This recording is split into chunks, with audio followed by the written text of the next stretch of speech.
Assalamualaikum warahmatullahi wabarakatuh. Ketemu lagi dengan Rumah Belajar Pak Guru Rahmat.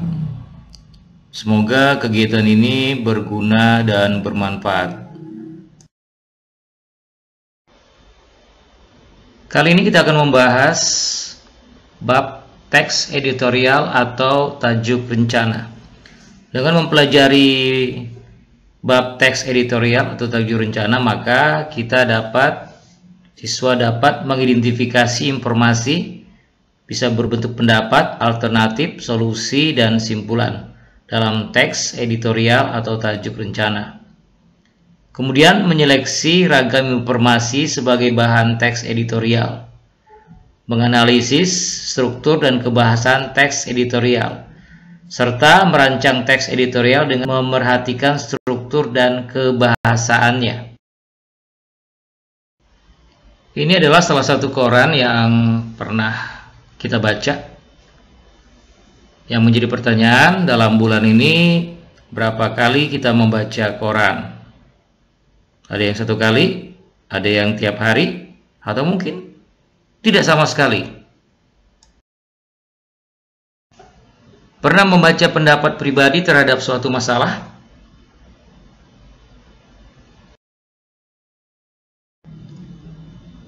Dengan membaca editorial, kita tidak hanya sekedar mengetahui peristiwa terkini, tapi juga memahami secara mendalam tentang peristiwa yang diulas di sebuah berita. Mari kita telaah teks editorial melalui kata kuncinya. Pertama, artikel utama. Kedua, pandangan redaksi. Ketiga, fakta. Keempat, opini. Kelima, peristiwa aktual. Keenam, fenomenal. Ketujuh, kontroversial. Struktur umum dari teks editorial meliputi: pertama, pengenalan isu. Ada pendahuluan. Kemudian yang kedua, penyampaian pendapat. Berikut pembahasan. Dan yang ketiga adalah penegasan atau kesimpulan. Kita masuk kepada bab ketiga kali ini. Editorial tajuk rencana sebagai media berpendapat.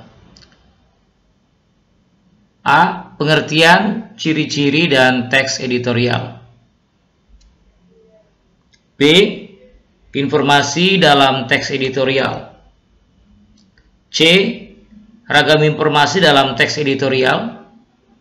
D. Struktur kebahasan teks editorial. Serta E. Rancangan teks editorial. A. Pengertian, ciri-ciri, dan teks editorial. Pengertian teks editorial, ciri-ciri teks editorial, sifat teks editorial. Editorial disebut juga tajuk rencana. Editorial atau tajuk rencana adalah opini yang berisi pendapat dan sikap resmi suatu media sebagai institusi penerbitan terhadap persoalan aktual, fenomenal, atau kontroversial yang berkembang dalam masyarakat. Penulisan editorial atau tajuk rencana dimaksudkan untuk membujuk opini publik, mempromosikan pemikiran kritis, dan kadang-kadang menyebabkan orang-orang yang bertindak atas suatu isu. Pada intinya, editorial merupakan berita dogmatis. Teks editorial atau tajuk rencana pers papan atas memiliki ciri-ciri sebagai berikut. Pertama, kehati-hatian. Kedua, normatif. Ketiga, cenderung konservatif. Keempat, menghindari pendekatan kritis yang tajam. Kelima, pertimbangan aspek politik lebih besar daripada aspek sosiologis. Teks editorial atau tajuk rencana pers papan menengah ke bawah memiliki ciri-ciri sebagai berikut. Lebih berani, atraktif, progresif, memilih pendekatan kritis bersifat tajam dan tembak langsung, serta lebih memilih pendekatan sosiologis daripada pendekatan politis. Sifat teks editorial atau tajuk rencana sebagai berikut. A. Krusial dan ditulis secara berkala, tergantung dari jenis terbitan media. Kalau harian, koran, maka tiap hari. Kalau mingguan, mungkin majalah, bisa per 7 hari. Isinya, yang B, isinya menyikapi situasi yang berkembang dalam masyarakat luas. C.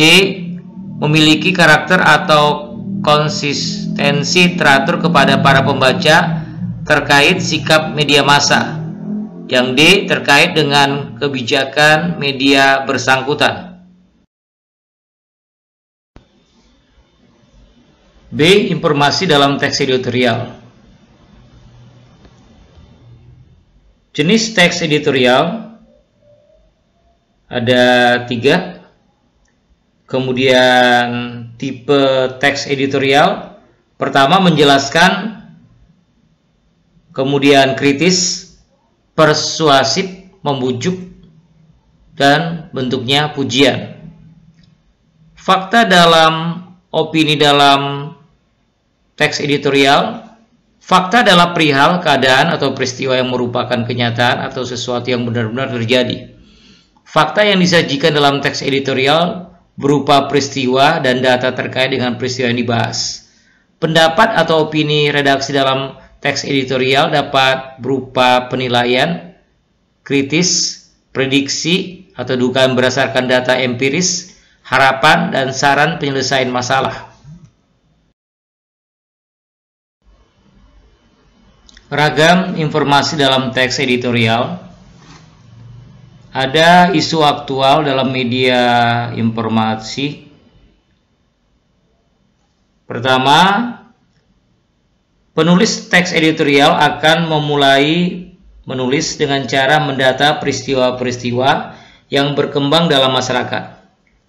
Peristiwa-peristiwa yang terjadi dalam masyarakat tersebut lalu diklasifikasikan ke dalam beberapa kelompok berdasarkan aktualitasnya, luar biasaannya atau fenomenal, dan keterbantahannya, kontroversial.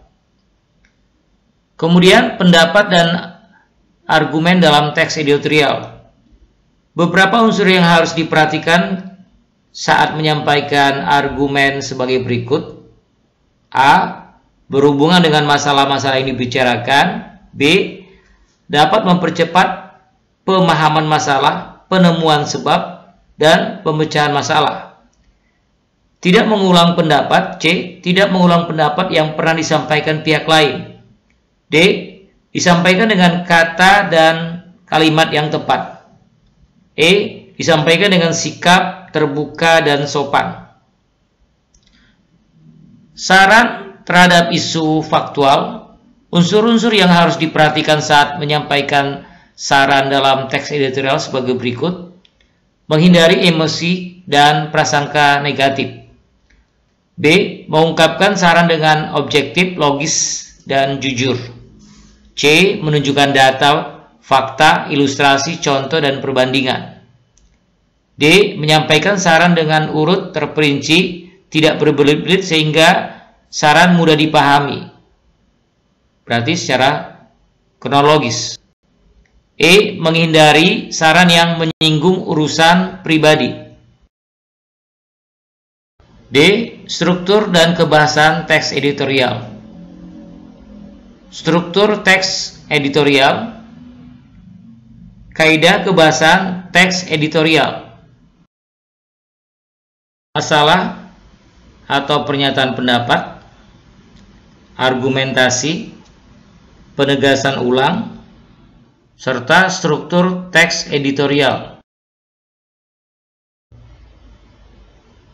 Editorial menggunakan kalimat retoris, menggunakan kata-kata populer, menggunakan kata ganti petunjuk, serta menggunakan konjungsi kausalitas. E. Rancangan teks editorial. Yang pertama, menyunting teks editorial. Yang kedua, menyusun teks editorial. Langkah-langkah menyusun teks editorial atau tajuk rencana. Pertama, mengambil topik atau masalah penting yang memiliki sudut pandang berita terkini dan menarik perhatian pembaca. Yang kedua, mengumpulkan informasi dan fakta, meliputi laporan objektif dan melakukan riset. Yang ketiga, menganalisis masalah yang telah diangkat.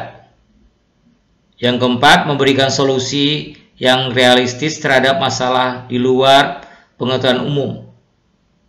Kemudian yang kelima, menulis kurang lebih 500 kata dengan menggunakan kata kerja dan tidak menggunakan kata ganti saya. Baik, ini contoh fakta dan opini tajuk rencana. Ada fakta, ada opini. Dimohon untuk menyimak, membaca, mohon tangkap layar, dan baca secara seksama. Kali ini kita masuk dalam latihan. Tugas yang kalian kerjakan, cari dan bacalah sebuah harian yang terdapat editorial atau tajuk rencana. Setelah itu ikuti langkah-langkah sebagai berikut. 1. Bagaimana membedakan fakta dan opini dalam editorial atau tajuk rencana. Kedua, buatlah contoh opini umum. Yang ketiga, tentukan opini dan fakta pada editorial atau tajuk rencana tersebut.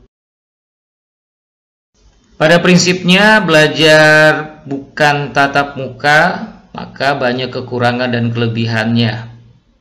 Maka dari itu, anak-anakku sekalian, dimohon untuk membaca buku yang sudah diberikan dari perpustakaan. Kemudian, mengisi buku modul yang sudah kalian terima. Sehingga materi yang singkat ini bisa menambah pengetahuan kalian semuanya.